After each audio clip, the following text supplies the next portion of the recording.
Hello, it's Sis Volk. Time to enjoy card making with me. As you might have seen in my product video from AlinaCraft, I've got some beautiful hot foil products to work with. If you haven't seen it, check my channel Sis Volk. The link for the video is provided below. I have been playing with hot foil a lot these past days and found things out that I wanted to share with you. AlinaCraft's hot foil come in small plastic tubes, which are pretty handy. The only thing you have to keep in mind is to put the foil in the lid before you close the tube. Otherwise you will get really frustrated and might damage the foil. The lid contains a little hole, so you might hang them up or just store them upright or flat in a basket like I do. The foil is suitable for the hot foil machine. For foiling with a laminator, Alina sells different foils. Here I slowly show you once more that you have to put a roll of hot foil in the lid before pushing it back into the tube and closing the lid. In this video I will be using this hot foil plate with a cording die. You can use the die separate and you can choose if you die cut it out or not. So that being said, let's go to the hot foil machine. This happy birthday font I have fallen in love with. Such a beauty! The plate can go on the hot foil machine while warming up. I now know that the hotter the plate, the better. The die is only to be used with the die cutting plates. You can use it though to hot foil a line around the sentiment, but take care not to damage the base of the glimmer plate. Always put cutting or foiling parts facing up. Now I will only be using the foiling plate for today's cards, so I have put the die cutting part aside. I will be making another video on hot foiling, but don't be disappointed if you don't have a foiling machine. I also share card making tips for you if you don't have all this fancy stuff. While my plate is heating up, I cut a piece of bronze colored foil. I cut out a large piece because I know I will be using it for today's card. Normally I would be a bit more economical with it. I prepared a bunch of slimline prints I made using the slimline stencils. I grabbed a very nice one from the B3 series. I now know that what I am doing at the moment is not always a way to a successful hot foil print. So better not copy this right away, you will see why later. Here I put the hot foil with the shiny side down onto the glimmer plate while the first light is on. I also foil onto an already ink blended piece of paper. I put the paper down and put the spacer pad and the shim on the machine. I don't use an extra paper shim, which I regret because although my paper was very smooth, it was also thin and needed a bit more pressure. With all this on the hot glimmer machine, I now press the button, wait for it to heat. And now the problem starts. That is what you might encounter as well. The plate will shift, because it is hard to get it out of the hot foil machine. The foiled print is surprisingly good enough to use, so I use it anyway, and I show it to you so we both learn from our mistakes. I run it through the Spellbinder's Platinum 6 die cutting machine and do this slowly and twice to hope to get a good impression, which is a good thing to do. The reveal is always an exciting part, especially with an already nicely blended background. Well, you see, the color of the foil matched the ink beautifully, but it isn't foiled completely, unfortunately. The problem is not the glimmer plate, but the amount of heat and the thickness of my sandwich. I will keep the rest of the foil for something different, also an interesting experiment. Let's foil the same text plate again. And let's try another color. This is the champagne color foil. The roll of foil is attached with a sticker that can be removed easily and is not needed to put back. The foil doesn't unravel. The plate is heating up and in the meantime I cut a piece of this pretty champagne gold look color. Notice that this piece is way too big, but I use it for the next thing to come, or else use it together with a solid hot foil plate. The platform has heated up now. All 3 lights are on. Now I remove the platform out of the socket and make sure the plate is still laying horizontal. Then I put the hot foil onto the plate, pretty side to the plate. The platform is still hot. Next I put a plain piece of cardstock on top. I align it to the lines on the platform. Then I put an extra piece of paper shim on top, and next come the 2 glimmer shims. Next time I would do the paper shim in between the 2 plates so the paper stays flat everywhere. Okay, now we run it through the platinum die cut machine very slowly again, and let's wait a bit for the foil to cool down.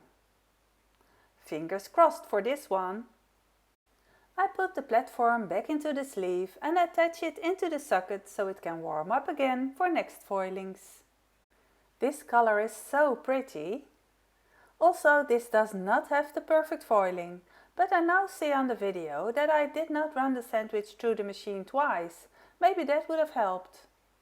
But the plate is hotter now, with the second try, and the paper has no ink on it, so that gives a better foiling result. Here you see a third try, where the plate was even hotter and the sandwich was thicker. I ran the sandwich through the machine 3 times, very slowly, and see here a perfect foiling. However, I don't want to waste the first 2 foil texts I made. I will turn them into cards and the foil mistakes will not be that obvious. Here again, the second panel I foiled. I'm going to ink blend on it using Distress Oxide inks.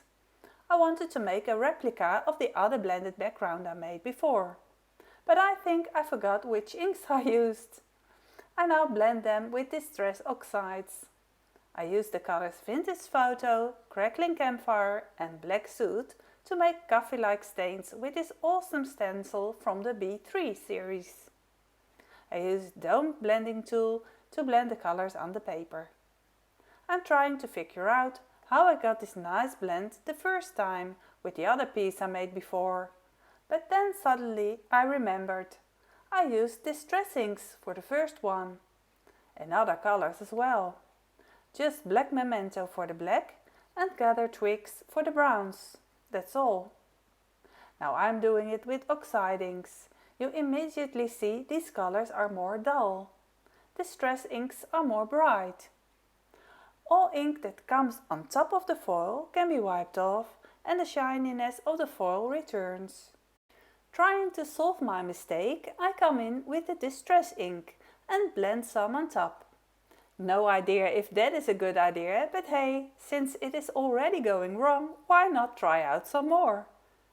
However, the image gets a bit darker from this trial, the brightness comes back, and that is what I like so much.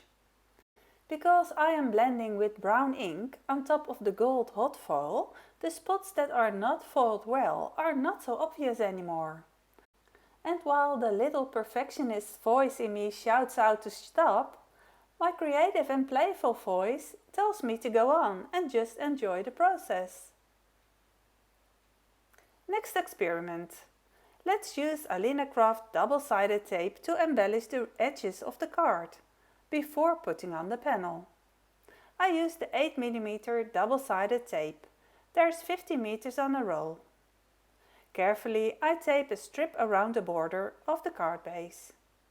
I do my best to work as straight as possible and have a good overlap on the corners to both tape strips. This is necessarily to do because I'm not using this tape to glue a panel on, but to decorate the edges. I pull off the backings of the double-sided tape. Now I use the leftover negative piece of the foil and stick it on the double-sided tape. I've done this technique before with glitter, but not yet with hot foil.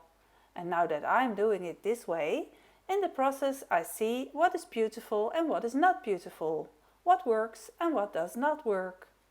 As I make 2 of the same cards, it is fun to try out 2 different ways. For this panel I stick the foil on and press it firmly with a bone folder. I found out that this way the foil gets pressed deeply in the tape and get a bit of a distressed matte look. Here the foil is still solid, and this way you work your way quickly around. But also when you use half-foiled parts, you can stick the foil on and stick again on the same spot with a fresh piece of hot foil. While I press with the bone folder, I noticed that the stickiness of the double-sided tape comes through the hot foil, so you can layer more on top. Nevertheless, it stays a little bit sticky. I'm not that fond of a distressed look, nor the stickiness, so I scratch on this border edge to make it more smooth and evenly. Now I miss the shininess of the hot foil. It is made dull now, though pretty. For the other card I would like to keep the shininess, so I'll leave the bone folder for what it is and just stick the hot foil on top of the tape. I stick the hot foil on the tape and only press it down with my finger. I keep going until everything is covered. This is even easier and quicker even when I have to do the pieces where there is text, and because of that open spaces more than once. There's a lot more shininess on this one, and it is more what I like, but both borders fit the fold panels, so I keep going. Working with a solid piece of foil would be a lot quicker. It is only the frugal part of me that needs to use every scrap all the time. And you see, it works. It takes a little bit more time though. You can stick over and over until all parts are covered. It still has a bit of a distressed feeling over it, but it is shiny and I love this color, don't you? I now stick the both panels onto the card bases with the same double-sided tape. On the right side you see the Distress ink blended panel, which was foiled after ink blending. I place it on the distressed hot foil border, the one which was rubbed with the bone folder. On the left side you see the oxide ink blending with a bit of Distress ink on top. This panel was hot foiled before ink blending. I placed it on the card base with the glimmery foil edge, the one I gently stuck on. Both have positive and negative options. A positive point for the both is that you don't see blending mistakes that much when blending with brown and give it a distressed look. I think foiling first and blending second is better for the foiling result, but I must try this out more to be completely sure. Sticking foil on double-sided tape with a bone folder gives a matte look, but the border stays a bit sticky, so I don't recommend this. I do recommend to use your leftover foils for making such borders, or maybe other stripes on your cards. This is the one where I just gently put on the leftover foiling. It is not sticky anymore and looks more shiny. In real life the shininess is even better than on camera. It is the way the light shines on the foil. Remember that I foiled the right sentiment with bronze foil and the left one with champagne color. Both borders are foiled with the champagne color. Having made these two cards that are not perfect but nice enough to demonstrate to you, I skipped to making matching envelopes. All my cards can be found on my Instagram, Facebook and Pinterest page Sisvolk. You can also find my links in my link tree Sisvolk. Thank you so much for watching and I hope to see you next time. Bye bye!